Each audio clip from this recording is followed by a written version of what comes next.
welcome to the programme. I'm Katie Watson, and this week we're in Egypt. It's 2 years since the revolution, and while there are new political leaders, the same old economic problems remain. Today we'll be revisiting Egyptians we've met in the past and asking them how they're faring. And we meet new faces determined to shape a new Egypt. Here's what's coming up in the programme this week. Hanging by a thread, can factories survive low sales and higher wage demands? The revolutionary struggle, one of Egypt's leaders answers his critics.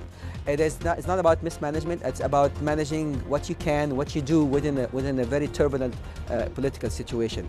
Ploughing on, I'm visiting farmers in rural Egypt to find out if their lives have changed over the past couple of years. And small change, we meet a man wanting to overhaul finance for startups. But first, the textile industry is one of the biggest employers in the country, and it accounts for about a quarter of all manufacturing here. But like many other sectors, it suffered from a great deal of uncertainty in the past 2 years. I went back to a factory I visited last year to find out how business is faring. The road to the factory on the outskirts of Cairo is a bit like Egypt's economy, full of holes and lots of bumps along the way. But on the factory floor, people are trying to carry on their lives as usual. This family-run business looks as busy as it was last year, but 2012 wasn't a smooth ride. It was exactly a year ago that I was standing in this very room talking about how this company saw sales were slowing, and at the same time demands from its workers were increasing for higher pay. It was a situation that the company said it would put up with, if only just to keep producing and to stay on track. But a year later and the situation is not much better. Sales are still sluggish, and with that workers are asking for more pay. In fact, the company says they're expecting to increase wages by a further 30% this year. The feeling that nothing's changed is echoed by the floor manager I went back to meet.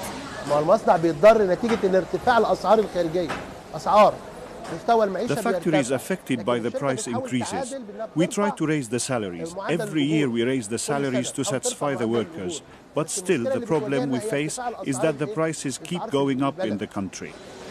The textiles industry has been one of the worst hit, with frequent strikes this past year over higher wage demands. This place managed to steer clear of major disruption with just one strike, but its sister company saw 19. After the revolution, everybody's expectations were very, very high. And this has led to lots of strikes. People are thinking, no, we deserve more. Yeah, we want high wages, but we also need to earn those high wages. So, and this is a dilemma. And this is a dilemma also to explain to the simple worker that, for instance, as a textile factory, you're competing with countries like Bangladesh or India or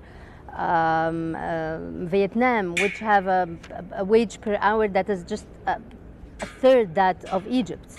So these are the countries we're competing with. So if we will increase our wages, then we won't be able to compete, then the business will collapse. So we need to sort of find a mix of how to attain all these goals at once.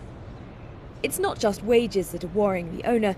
When I met Mohammed last year, he said the problems facing Egypt were compounded by slow sales to Europe and the US, where his biggest clients are.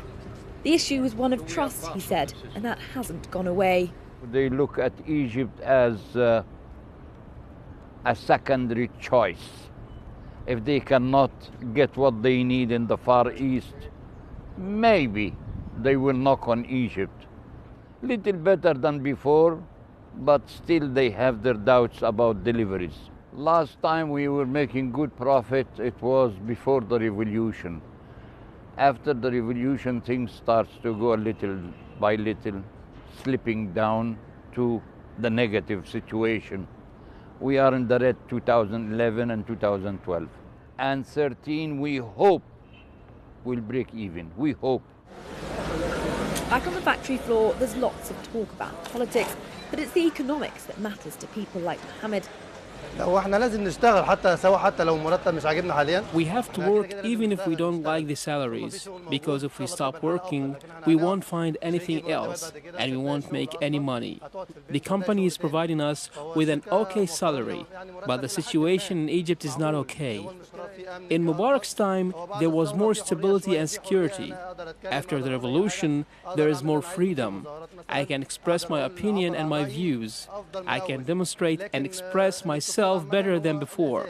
But the economy is most important, and this is what we feel the most. A man wants to find food and good salary. We haven't got these things yet from the revolution.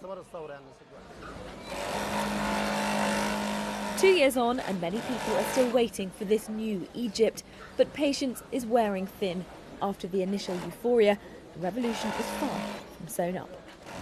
Egypt's political instability has meant that the economy has taken a bit of a back seat.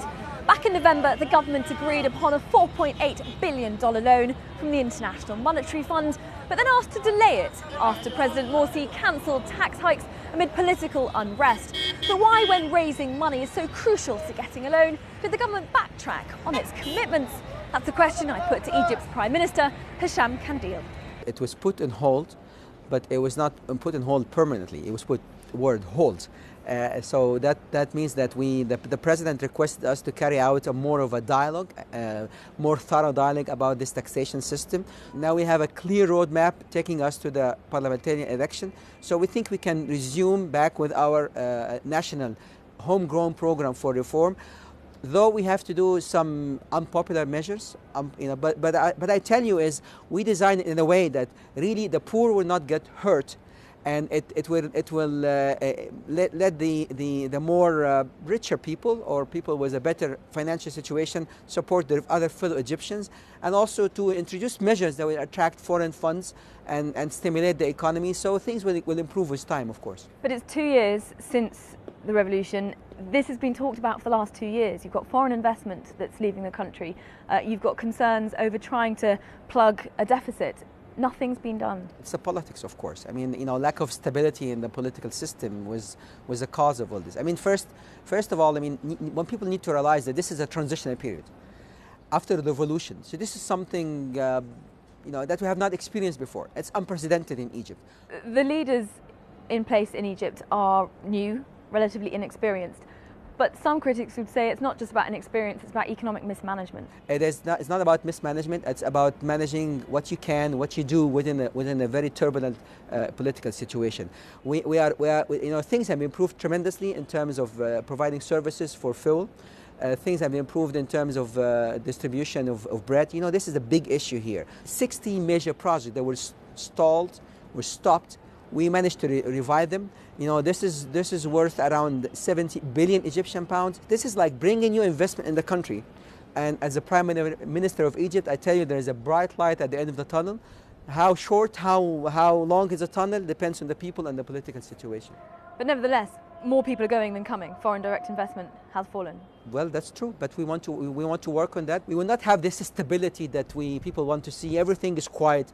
Egypt has changed. People they have their voice, and they want their voice to be heard.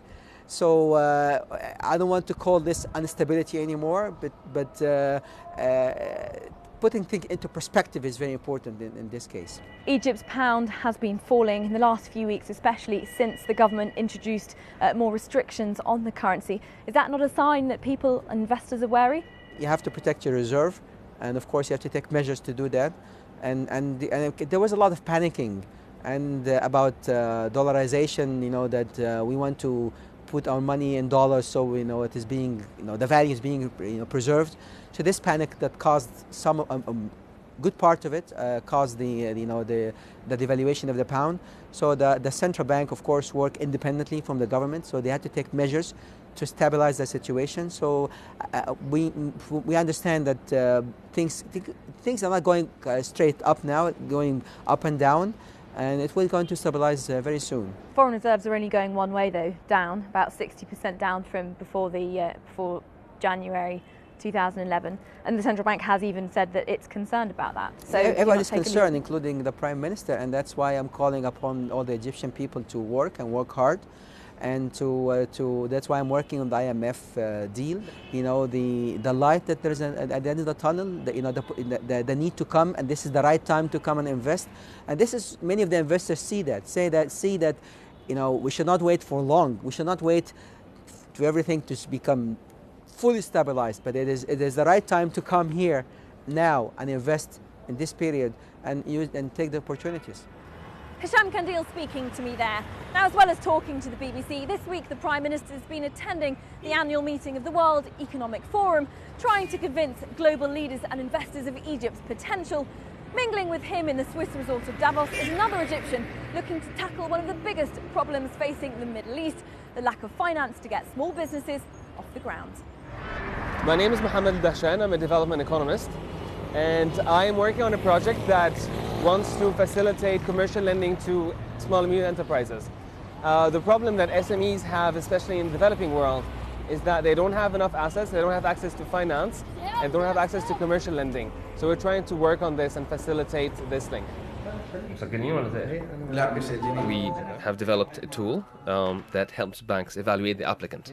And rather than focus on the project, we're focusing on the merit and the business skills of the applicant, as well as their personality and their personal skills. Historically, the tool has been giving very good results and has been allowing us and allowing banks to predict whether a borrower is likely to be a good one or is going to be a risky client in repaying their loan.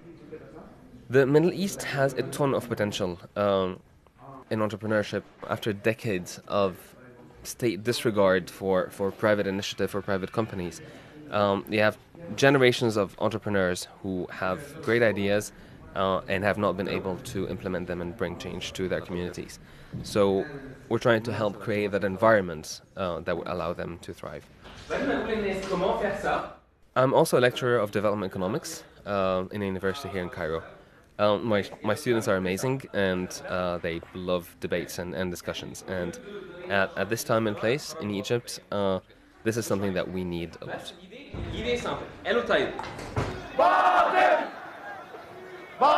2 years into the revolution, we are really far from having reached the expectations that we had in January 2011. Unemployment is still on the rise, especially for young people. Tourism and investment into the country are still well below pre-revolution levels, and inflation is rising and will keep rising in the coming months. So it's really sad to see that a revolution that was such based in economic and social demands to have those demands still not answered. My hope is that with that project we would be able down the line to assist young entrepreneurs take control of their lives, to create the opportunities that they have been wanting to create for themselves and generate income for themselves, for their families and several families around them. Right, it's time for us to take a short break, but when we come back, slim pickings. We go to the fields with Egyptian farmers and find out if they're harvesting any benefits from the revolution.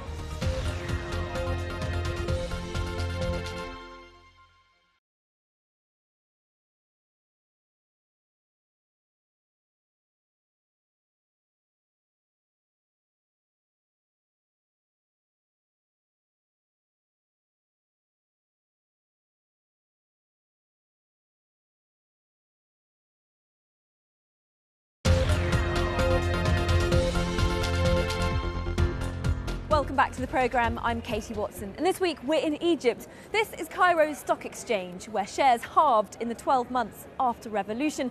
But when we came here exactly a year ago, the exchange's boss said he was still optimistic. So were his hopes well founded? I think I was right, huh? Yeah, I think because the Egyptian exchange was ranking number 2 in the world in terms of rate of return for investors. Not only in terms of the changes in the index, but as well as the value and volume of trade. More or less, we can talk about 50% increases in the total value traded during the 2012 compared with 2011. So I think when I was optimistic, I was right to be optimistic, and I continue to be optimistic. But there's still a lot of political instability in Egypt. Just this week, there were protests near the stock exchange. So that's set to continue. Yeah, this is a fear. And if you remember a year ago, when I told you I'm optimistic, I can remember the word. I said I'm cautiously optimistic. And I still repeating the same statement again. Because the fear is about the political instability and the political landscaping. If we argue that the political landscaping will calm down soon after the parliamentary election, and from the economic side, when we get the deal done, concluded with the International Monetary Fund, I could argue that the Egyptian economy and in turn the Egyptian exchange will witness a good progress as we have seen for the AGX in 2012. So you, like many other businesses in Egypt, are expecting this IMF loan to change things quite dramatically in Egypt? Absolutely, because you are not talking about the deal itself, the 4.8 billion, but you are talking about many steps the government will take in terms of economic reform. You are talking about opening the door again for the foreign investors. You are talking about more flow, not only the 4.8, but the package from other international financial institutions as well as the neighboring countries. Now, in absence of the IMF loan, countries like Qatar's become the biggest foreign donor to Egypt, and the stock market has reacted quite positively to that. But do investors want more than just Qatar? Is that just putting off the inevitable? Right. I mean, it's not only about the flow to the Egyptian economy, but to make sure that there is a trust in the government. The government is committed with an economic reform program. So it is not really about the cash flow is coming to the society, but it's also about the economic policies in which you can have inclusion growth, in which everybody in this society will benefit and contribute in the economic reform of the new Egypt. Mohammed Omran speaking to me earlier. Now, agriculture is another important industry here in Egypt. It employs about 1 in 3 people, so you might expect farmers to be at the heart of the country's recovery plan. But when we visited some farmers last year, there was a feeling that they were untouched by the revolution. So, have things improved? Well, Simon Atkinson went to find out. When we last met Abdul Mahid Al-Kholi, he was riding high. The farming union he leads had only been allowed to operate since Egypt's revolution, and he was sure that bringing together 100,000 agricultural workers would help improve lives. This week, when we went back to the district of Monafea, about 60 kilometres from Cairo, his donkey was the same, his appearance pretty much unchanged. And when it comes to the prosperity of farmers, well, it seems that hasn't altered much either. A lack of health insurance, expensive fuel and fertiliser, and the government not fulfilling promises to write off bank loans are all talking points here. For farmers, the agriculture problem is a problem with policies and the rulers' vision on how to solve these problems. These problems we had before the revolution, and naturally it was expected that the situation will change after the revolution and things will be better for the farmers. I'm very sorry, but unfortunately, after the revolution, we are still the same and nothing has changed.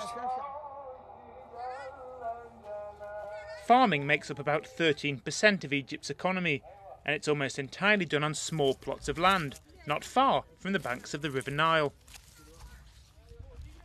It's all this couple have ever known, but sharing a small plot with their family, they say they still struggle to eke out a living.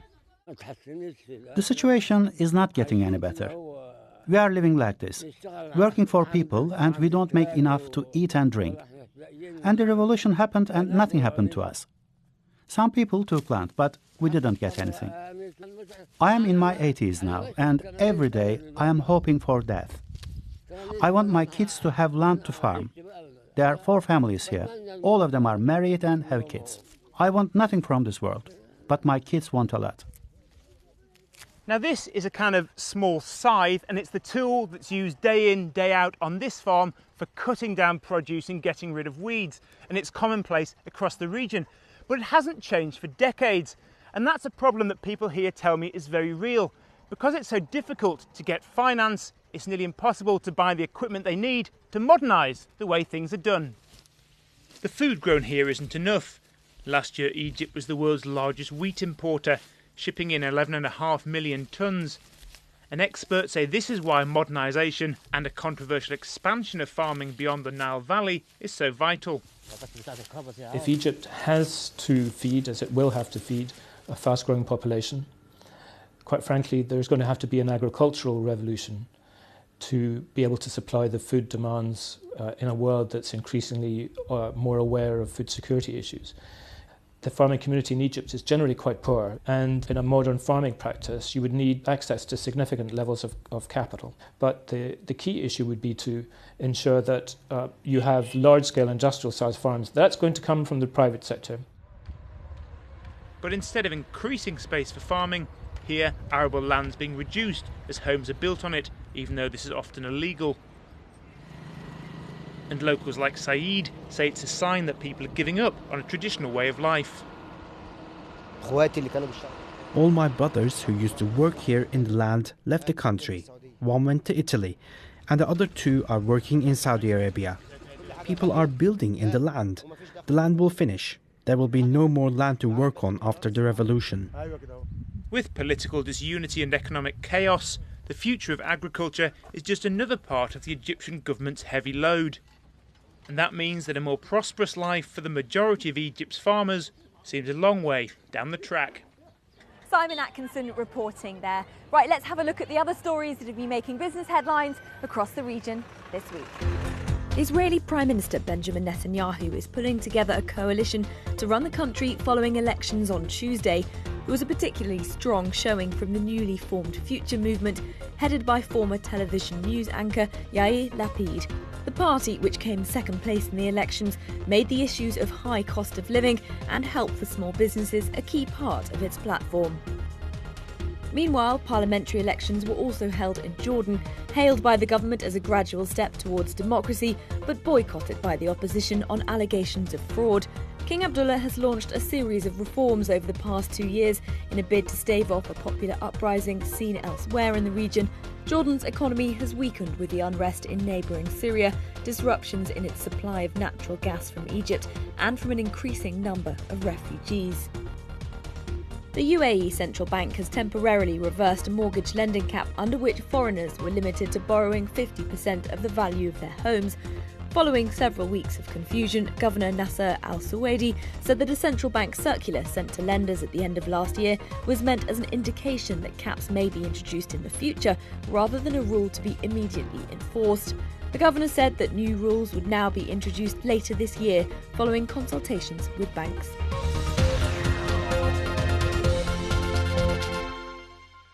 Right, that's almost it for this special programme from Egypt. But before we go, let's have a quick look at how the region's major markets performed. And don't forget, we'd love to hear from you. Our email address is middleeastbiz@bbc.co.uk. And you can also follow us on Twitter and Facebook. There you'll find photos, news and updates from the BBC business teams right across the world. Now next week we'll be in Tunisia, the country where the Arab Spring began, with Islamists in power and religion playing an increasingly important part in political life. What impact is that having on the country's economy and banking system? Well, until then, from us here in Cairo, thank you for watching and we'll see you next week.